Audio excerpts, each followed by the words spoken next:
The stars had never looked so close. Dr. Elena Martinez stared through the observation window of the Earthship Aurora, her heart racing as she watched the alien vessel approach. After centuries of searching the cosmos, humanity was about to meet another intelligent species for the first time. The Eldari ship was unlike anything humans had ever imagined. It looked like a giant crystal floating in space, catching starlight and breaking it into colors that didn't exist in any human language. The ship moved without engines, gliding silently through the vacuum as if it belonged there more than the stars themselves. "They're requesting permission to dock," said Lieutenant Danny Roberts, his voice shaking slightly. He was young, barely 25, and had never expected his first deep space mission to include first contact with aliens.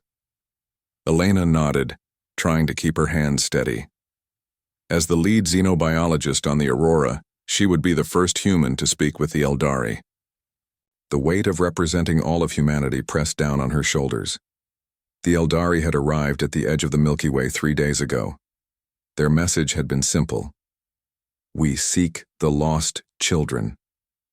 No one knew what that meant, but the peaceful tone of their communications had convinced Earth's leaders to send the Aurora to meet them. Captain Mike Johnson stood beside Elena, his gray hair and weathered face showing years of space experience. "Remember the protocols," he said quietly. "We don't know their intentions yet." The docking procedure was smooth and silent. When the airlock opened, Elena stepped forward with her small team.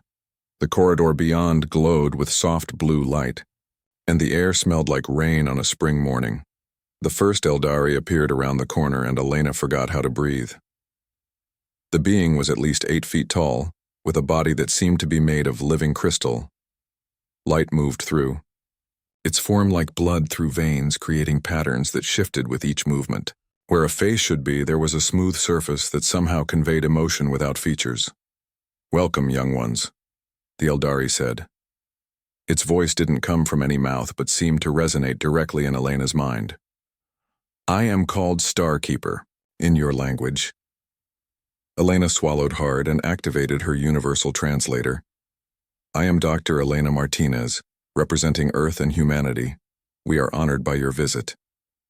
Starkeeper tilted its crystalline head and colors rippled through its body. "You speak of honor, yet you do not know why we have come." "You mentioned lost children in your message," Elena said carefully. "We were hoping you could explain." The alien's form pulsed with what Elena somehow recognized as sadness. "We are the Eldari, the first species to achieve consciousness in this universe. We have existed for longer than your star has burned, and we have been searching for our lost children for eons." Behind Elena, she heard Danny whisper to another crew member, "What does that have to do with us?" Starkeeper must have heard, because it turned toward the young lieutenant. "Everything, child. It has everything to do with you." The Eldari led them deeper into their ship. The walls seemed alive, shifting and flowing like water made of light. Other Eldari watched from alcoves, their crystalline bodies glowing with curiosity. They entered a vast chamber where holographic stars filled the air. Elena recognized the Milky Way galaxy, spinning slowly in the center of the room. "Long ago," Starkeeper began, "we sent expeditions across the universe, seeding life on countless worlds. One such expedition vanished in this region of space." The hologram zoomed in on a familiar spiral arm. "We searched for millions of your years but found no trace." Elena felt a strange tingling in her skin as understanding began to dawn. You think this lost expedition has something to do with Earth?" Starkeeper's form brightened. "We know it does. When we detected your radio signals 50 of your years ago, we recognized something in them. A pattern, a resonance, that could only come from Eldari origin." "That's impossible," Captain Johnson said. "Humans evolved on Earth. We have fossil records going back millions of years." "Yes," Starkeeper agreed. "You did evolve on Earth. But the seeds of your evolution, the very first spark of life on your world, came from us, from the lost children." Elena felt her world tilting. Everything humanity knew about itself was about to change. Commander Alex Turner stepped forward, his military training barely keeping his shock under control. With all due respect, Starkeeper, that's a pretty big claim. Do you have any proof? The crystalline being moved gracefully to a console that looked like frozen starlight. Its fingers touched the surface and the air filled with floating symbols that somehow made sense to the human mind. We have studied your transmissions, your art, your music, Starkeeper said. But the true proof lies in your essence. In what you call DNA. Dr. Karen Phillips, the mission's geneticist, pushed her glasses up her nose. You want to examine our DNA? We already have, Starkeeper replied. Colors swirled through its body like aurora lights. Your radio signals carry more information than you realize. Every broadcast contains traces of your biological signature. Karen frowned. That's not possible. Radio waves don't. They do when you're Eldari, Starkeeper interrupted gently. Or when you carry our legacy. The holographic display changed, showing two spiral patterns side by side. One glowed with ethereal blue light, the other with familiar green. This is our base genetic code. Starkeeper indicated the blue spiral. And this is yours. Elena leaned closer, her scientist's mind racing. The patterns were different but shared, underlying structures that couldn't be coincidence. The similarities are remarkable, Karen whispered. But evolution could explain. Look deeper, Starkeeper urged. The display zoomed in, revealing intricate patterns within the DNA strands. Hidden among the human genetic code were sequences that matched the Eldari pattern perfectly.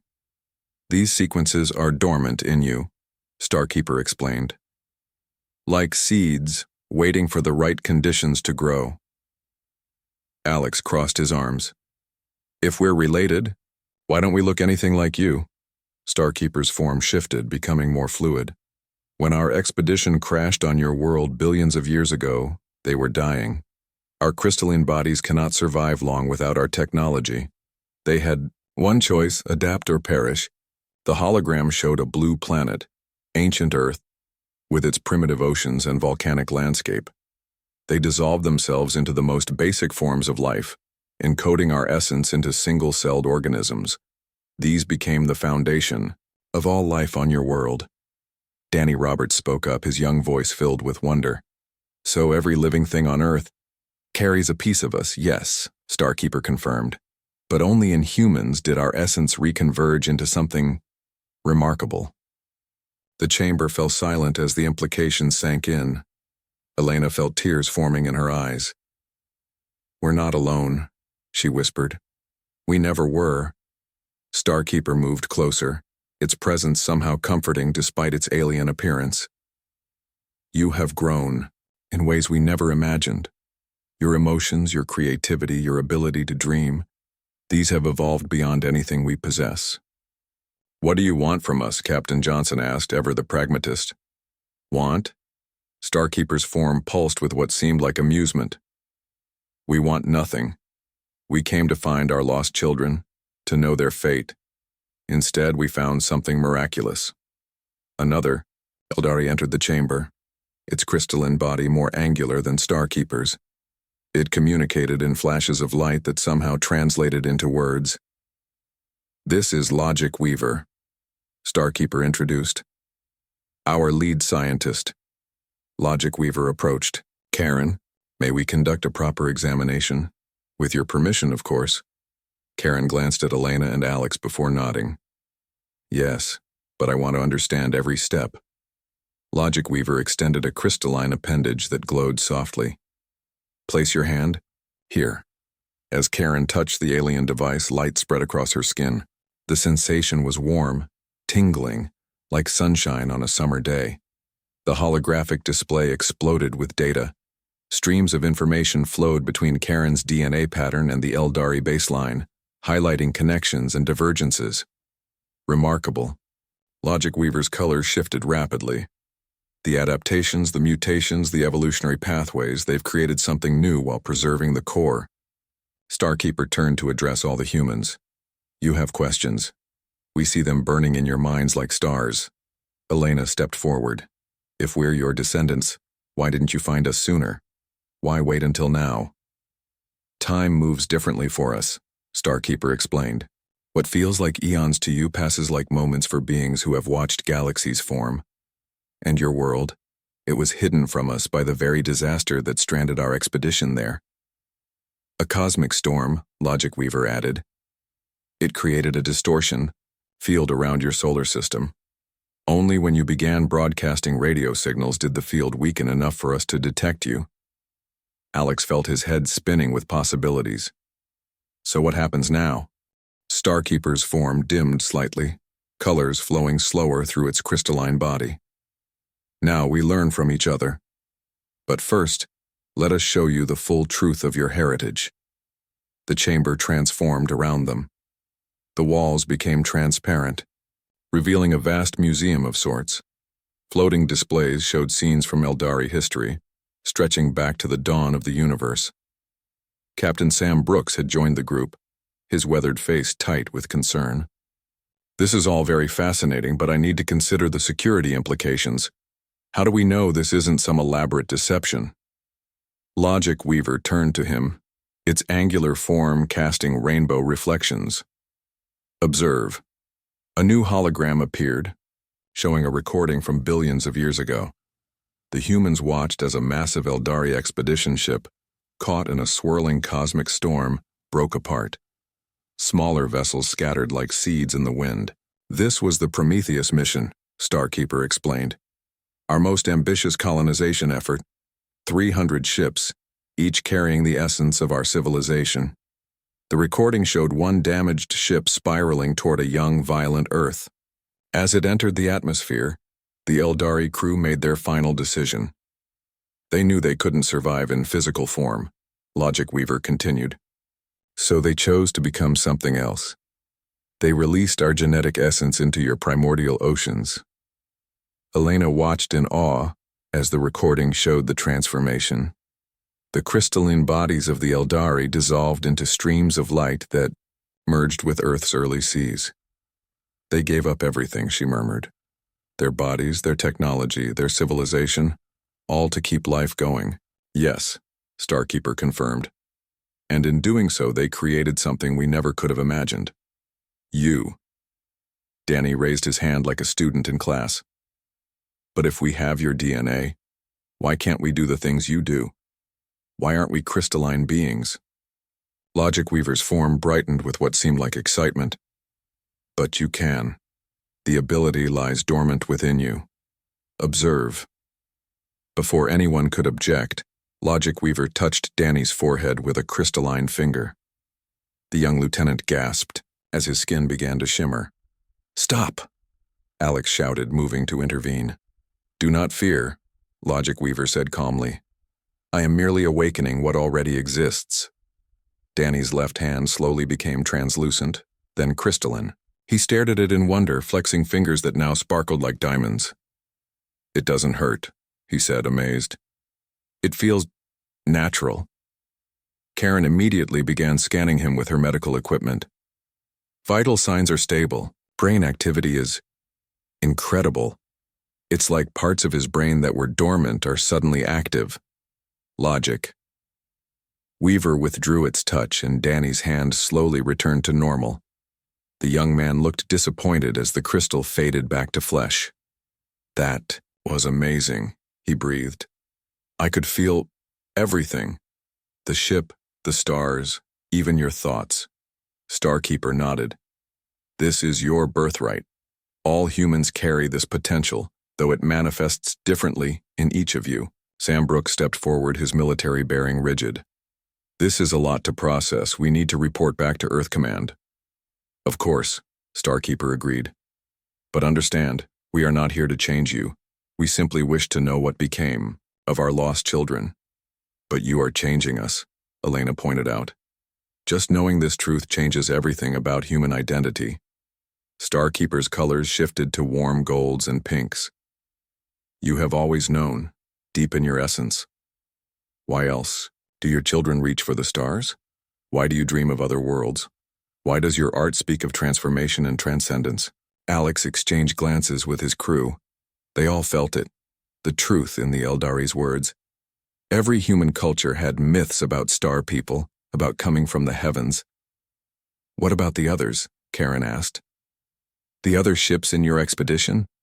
Logic weavers. Form dimmed slightly. Lost. Some destroyed in the storm. Others scattered to unknown regions of space. We have searched for millions of years. But now you've found us. Elena said softly. Yes, Starkeeper replied. And you have exceeded our greatest hopes. You took our essence and made it your own. You created art, music, love, concepts we had forgotten in our long existence. The chamber fell silent as both species contemplated their shared destiny. The lost children had been found, but they were no longer children. They were something new, something that might teach even the oldest race in the universe how to grow. Dr. Lisa Garcia couldn't sleep that night aboard the Aurora. Her mind raced with the implications of what they'd learned. She got up and headed to the ship's laboratory, not surprised to find Karen already there, surrounded by holographic displays of DNA sequences. Can't sleep either? Karen asked without looking up. Lisa shook her head. How could anyone sleep after today? She peered at the data. What are you working on? Testing Starkeeper's claims. Look at this. Karen highlighted a section of code. These dormant sequences in our DNA, they're like locked doors. And I think I found some keys.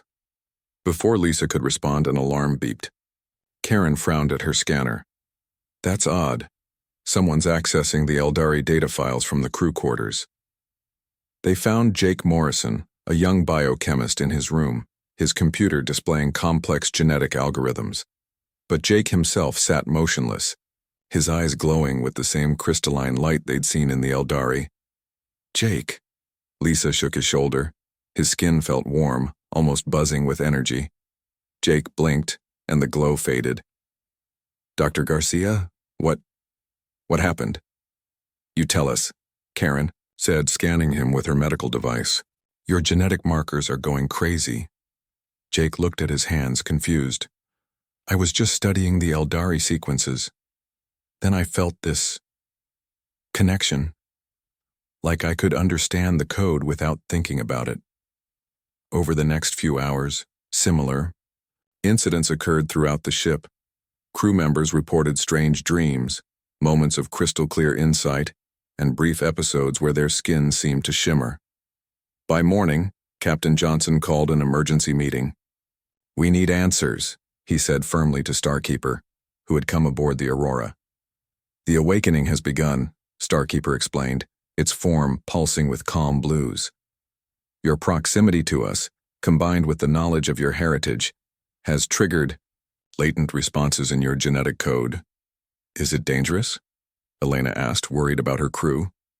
Logic Weaver, who accompanied Starkeeper, responded, Not dangerous, but transformative. Your bodies are remembering what they once were. Jake stepped forward. I want to understand more. Can you teach me to control it? Starkeeper regarded him thoughtfully. We can guide you, but the path is yours to walk. Each human will manifest differently. Over the next week, the Eldari worked with volunteer crew members, teaching them to access their dormant abilities. Jake learned to interface directly with computer systems, his mind processing data at incredible speeds. Lisa discovered she could sense electromagnetic fields, feeling the pulse of the ship's systems like a heartbeat. But it was Danny who showed the most dramatic change. During a training session, his entire body shifted into crystalline form for nearly an hour. He described sensations beyond human comprehension, awareness of cosmic radiation, perception of time as a flexible dimension, and connection to the thoughts of both humans and Eldari. It's like being plugged into the universe itself, he explained afterward, his eyes still carrying flecks of crystal. Not everyone embraced the changes. Commander Alex Turner remained skeptical, refusing to participate in the awakening sessions.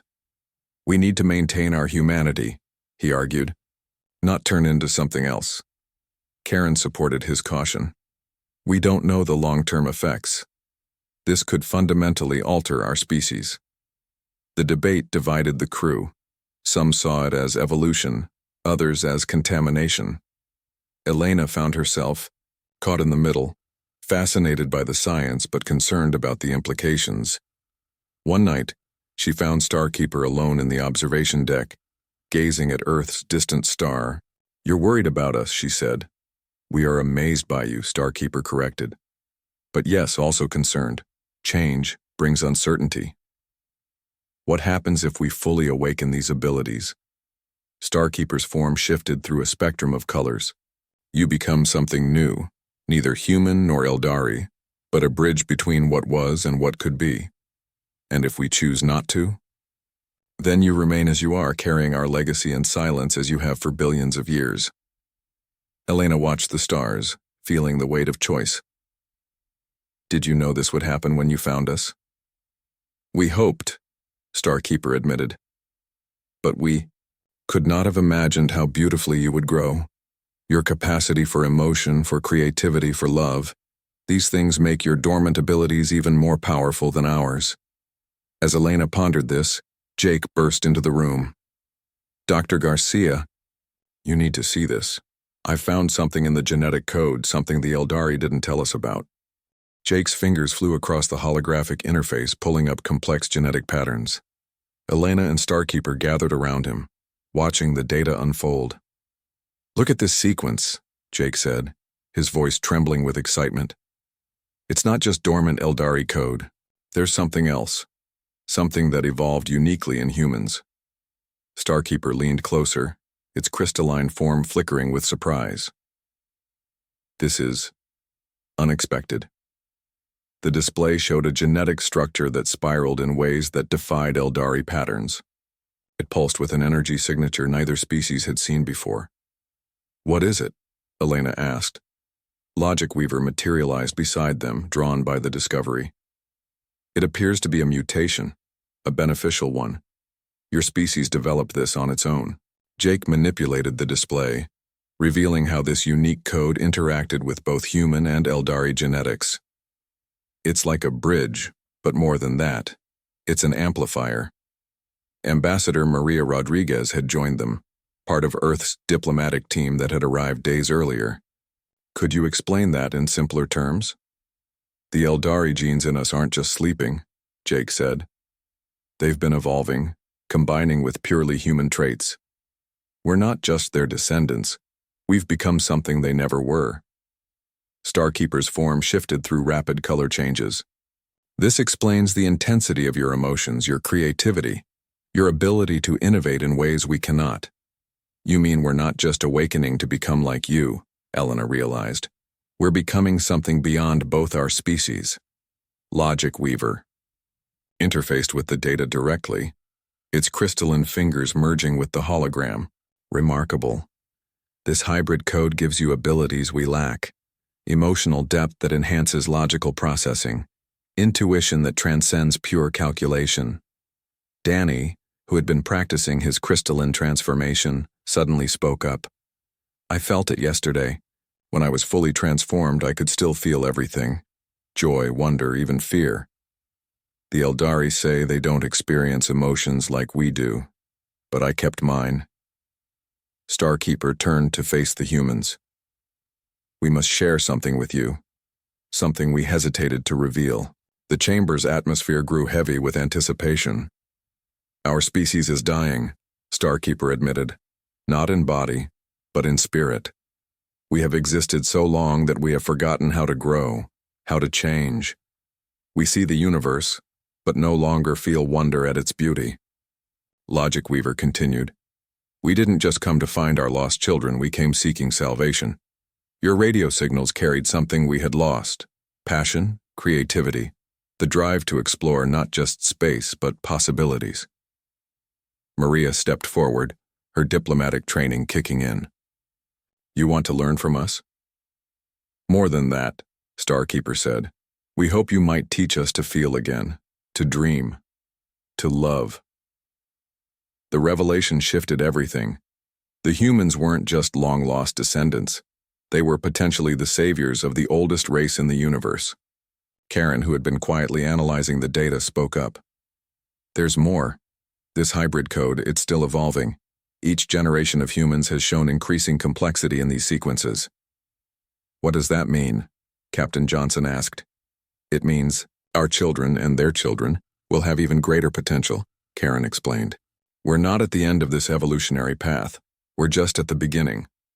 Jake demonstrated by accessing the ship's computer with his mind, but unlike before, he maintained his human appearance. I'm learning to integrate both aspects. I don't have to choose between being human or awakening the Eldari traits. I can be both. Over the following days, more crew members began achieving this integration. They discovered abilities the Eldari had never possessed. The power to heal, through emotional connection, to create art that resonated on quantum levels, to solve problems through intuitive leaps that defied pure logic. Lisa found she could help others through their awakening process by sharing emotions, creating a kind of empathic network. It's like the Eldari connection, she explained, but warmer, more personal. Starkeeper watched these developments with growing amazement. You have exceeded our highest hopes. You haven't just preserved our legacy, you've transformed it into something greater. Maybe that's why your expedition really came to Earth, Elena suggested. Not by accident, but by some cosmic instinct. They knew our planet could offer something unique. Perhaps, Starkeeper mused. The universe works in mysterious ways, even for beings as old as us. As news of these discoveries spread to Earth, humanity faced its biggest decision: how to share this knowledge with the world, and what it would mean for the future of both species. General Frank Williams stood in the United Earth Council chamber, facing representatives from every nation. The news of humanity's origins had shaken the world, and now decisions had to be made. The Eldari have invited us to visit their homeworld, Frank announced. They're offering to share their technology, their knowledge, everything they've learned in billions of years. The Japanese representative raised her hand. What do they want in return? Frank glanced at Elena, who stood beside him. She stepped forward to address the council. They want to learn from us, our art, our music, our ability to feel and create. They believe we can help them regain what they've lost. Murmurs filled the chamber. The Russian delegate stood. And what about these abilities? Should we allow our people to transform into crystal beings? It's not about transforming, Elena explained. It's about awakening what's already within us. Each person will choose their own path. Back on the Aurora, preparations were underway for the journey to the Eldari homeworld. Starkeeper had provided coordinates to a star system older than Earth itself. Young Julia Chen, daughter of one of the Aurora's engineers, had stowed away on the ship. When discovered, she demonstrated an remarkable natural ability to interface with Eldari technology. I just touched the wall, and I understood, Julia explained to Captain Johnson. It's like the ship is talking to me. Starkeeper examined the teenager with fascination. The younger ones adapt more easily. Their minds are still flexible, open to possibilities. As the combined fleet, human and Eldari ships, approached the crystalline planet, the crew gasped in wonder. The world seemed to be made entirely of living crystal, with structures that defied imagination. Welcome to Crystallum, Starkeeper announced. Our home for 10 billion years. The landing party included representatives from every department. As they stepped onto the surface, something remarkable happened. The ground beneath their feet began to glow, responding to their presence. Ancient Eldari gathered to witness the arrival of their lost children. Many had not seen organic life in millions of years. They're reacting to us, Danny observed. Look at their colors. Indeed, the Eldari were displaying hues they hadn't shown in eons. Warm golds, vibrant greens, deep purples. Colors of excitement, curiosity, wonder. Julia ran ahead, touching a crystalline pillar. Instantly, the entire structure lit up, displaying images from Earth. Children playing, artists painting, musicians performing. She's sharing our memories with them, Lisa realized. Logic Weaver approached the group. Your young one has activated systems that have been dormant for ages. The city itself responds to her joy. In the Great Hall of Learning, Humans and Eldari began their exchange. Maria taught them about human governance and diplomacy. Artists shared their techniques. Musicians played instruments that made the crystal walls resonate with harmony. In return, the Eldari shared their vast knowledge. They showed humans how to heal with light, how to communicate across galaxies, how to harness the energy of stars. But it was in the quiet moments that the most important exchanges happened. An Eldari elder named Timekeeper sat with Jake, learning about human love and loss. "I had forgotten what it means to miss someone," Timekeeper admitted. "To feel the ache of separation." Jake shared stories of his grandparents, of family traditions, of the bittersweet nature of human connections. As he spoke, Timekeeper's crystalline form began to show new patterns, delicate fractals that resembled tears. Elena found herself in the Eldari archives, a vast library containing the history of the universe. But instead of just reading, she was teaching the archive keepers about human storytelling. "You record events," she explained, "but we create narratives. We find meaning in the connections between things." The Eldari absorbed this concept eagerly, their logical minds struggling but succeeding in grasping the power of metaphor and emotion. Danny, now comfortable with his transformations, became a bridge between species.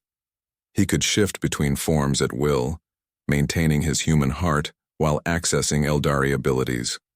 "I am both and neither," he told a group of young Eldari. "And that's what makes us special. We don't have to choose." As days passed, changes became visible throughout Crystallum. Colors grew more vibrant. Structures began incorporating organic designs. The Eldari themselves moved with new purpose, rediscovering curiosity and wonder. Starkeeper found Elena watching a sunset through the crystal spires. "You have given us more than we dared hope for," it said. "And you've given us our history," Elena replied. "Our place in the universe." "Perhaps," Starkeeper mused, "this was always meant to be." The parent learning from the child, the ancient from the new. 3 months had passed since first contact, and Earth faced its most important decision. President Sarah Mitchell sat in the Global Council chamber surrounded by holographic displays showing people from every nation. "We have a choice," she began. "The Eldari offer us immortality. We can fully embrace our crystalline heritage and live forever like them. Or we can remain as we are, human, mortal, but uniquely ourselves." The debate had raged across the planet. Families argued at dinner tables. Scientists published competing papers. Religious leaders sought guidance in ancient texts. Dr. Roy Cooper, now Earth's leading expert on human Eldari genetics, presented his findings. "We don't have to choose one or the other. Our genetic code allows for integration, keeping our humanity while accessing Eldari longevity." In laboratories across Earth, volunteer test subjects explored this middle path. Some, like Danny, had learned to shift between forms at will. Others developed hybrid states, maintaining human appearance while gaining enhanced abilities. An elderly woman named Betty Palmer became a symbol of the debate. At 92, she was dying of cancer. The Eldari techniques could save her, but would she still be Betty afterward? "I've lived a full human life," she told reporters. "Maybe that's enough. Maybe that's what makes us special. Our limited time makes every moment precious." Her grandson, Tommy, disagreed. "Why should we accept death when we don't have to? Grandma could live to see colonies on other worlds, to meet species we haven't even discovered yet." On Crystallum, Starkeeper watched these debates with growing understanding. "This is what we lost," it told Logic Weaver. "The ability to question, to choose, to value time because it is limited." Some humans had already made their choice. A group called the Eternals, led by businessman Richard Cross, fully embraced crystalline transformation. They gave up their human forms entirely, becoming beings of living crystal. "We are evolution," Richard declared, his new form shimmering with power.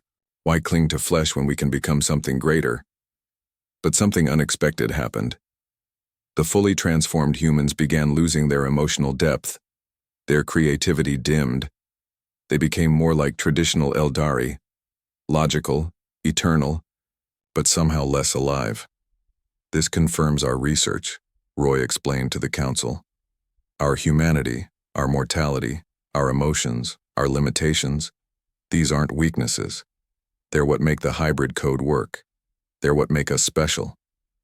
Julia Chen, now known as the Bridge Child for her unique abilities, demonstrated a third way. She could access full Eldari powers while maintaining complete humanity. Her method required no permanent transformation. It's about balance, she explained to a group of world leaders. We don't transcend our humanity, we complete it. The Eldari themselves were divided. Some, like Starkeeper, celebrated humanity's choice to remain mortal. Others couldn't understand why anyone would choose death over eternal life. A compromise emerged. Earth would establish 3 paths. Those who chose to remain fully human, those who sought complete transformation, and those who walked the middle way, embracing both heritages. Centers were established where people could explore their options. The Eldari provided teachers and technology, but the choice remained personal. Karen Phillips chose to remain fully human. I'm a doctor, she said. I heal because I understand suffering. I help because I know what it means to be fragile.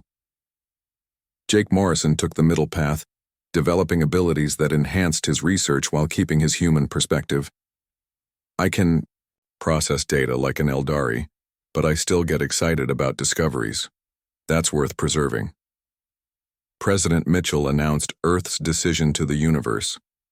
We choose diversity. Some will reach for the stars as eternal beings. Others will live and die as humans always have. Many will find their own balance. This variety, this freedom to choose, is our greatest strength. The Eldari had come seeking their lost children and found teachers instead. Humans had discovered their origins and chose to forge their own destiny. In art galleries on Crystallum, human paintings hung beside crystalline sculptures. In concert halls on Earth, Eldari light music played alongside symphony orchestras. 2. Species parent and child learn to create together. Perhaps this is why the universe led us to that small blue planet, Starkeeper mused. Not to find what we lost, but to discover what we could become. The choice had been made, but the story was far from over. It was, in fact, just beginning. 1 year later, Ambassador Derek Hayes stood before the Galactic Council, a gathering of dozens of alien species that the Eldari had introduced to humanity. The massive chamber floated in space, a neutral ground where the universe's civilizations could meet. The Earth-Eldari Alliance represents something new in the cosmos, Derek announced. We are neither parent nor child, neither ancient nor young. We are partners in exploring what life can become. Beside him stood Julia Chen, now 15, wearing a dress that shifted between fabric and crystal. She had become the living symbol of human Eldari integration, able to switch between forms as easily as changing clothes. Young Amy Parker demonstrated humanity's unique gift to the assembly. At only 8 years old, she created a holographic artwork that combined Eldari light sculpting with human emotion. The piece showed the journey of both species, from separation to reunion. The alien delegates watched in amazement as the artwork triggered emotional responses even in species that didn't typically experience them. This is what humans bring to the universe, Starkeeper explained to the council. They don't just live, they inspire others to feel more deeply, to dream more boldly. On Earth, integration centers flourished. Children learned both human history and cosmic science. Artists created works that merged crystal harmonics with oil paints. Musicians composed symphonies for both traditional instruments and Eldari light harps. The Eldari themselves had changed dramatically. Many now displayed colors and patterns never seen in their long history. Some had even begun experiencing dreams, a concept that had been foreign to them for billions of years. Timekeeper, one of the oldest Eldari, had become fascinated with human theater. To pretend to be someone else, to tell stories that never happened but reveal truth, this is a miracle, it said, its crystalline form shifting with newfound emotion. In space, joint exploration missions ventured to distant galaxies. Human intuition, Combined with Eldari knowledge led to discoveries that neither species could have made alone. They found remnants of other lost Eldari expeditions, each having evolved uniquely on different worlds. But it was in the small moments that the true magic happened. Eldari learned to laugh, a sound like crystal chimes in a gentle breeze. Humans learned to perceive time as the Eldari did, understanding patience in ways they never had before. Betty Palmer, the elderly woman who had questioned immortality, chose a different path. She accepted enough Eldari healing to cure her cancer, but retained her mortality. "I want to live fully," she explained, "but I also want my ending to have meaning." Her choice inspired many others. Death became not something to fear, but a reminder to make each moment count. The Eldari, in turn, began to understand why humans cherish their brief lives so fiercely. 5 years after first contact, a remarkable ceremony took place.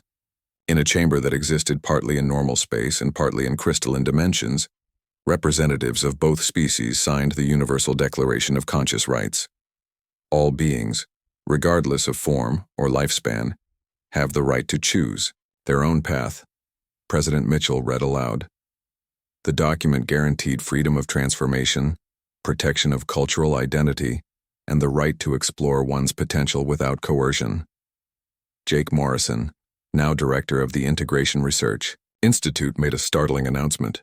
"We've discovered that the hybrid code isn't unique to humans. Every species the Eldari seeded has developed its own version. Humans aren't special because we're unique. We're special because we chose to embrace both sides of our nature as..." The ceremony concluded, Julia performed something unprecedented. She shifted not just between human and crystalline forms, but into something entirely new, a form that captured starlight and wove it into living poetry. "This is our future," she declared. "Not human or Eldari, not mortal or eternal, but infinite possibility." In the depths of space, other civilizations watched and wondered. The youngest species had helped the oldest remember how to grow. The lost children had found their way home, only to teach their parents that home isn't a place, it's what you become together. Starkeeper and Elena stood side by side, watching their combined peoples reach for the stars. "We searched the universe for our lost children," Starkeeper said. "But they were never lost. They were becoming what we needed them to be." "And what was that?" Elena asked. "Our future," Starkeeper replied, its form shimmering with very human hope. The universe had witnessed something remarkable, the moment when children and parents became equals, when ancient wisdom and new dreams merged to create infinite possibilities. And this was only the beginning.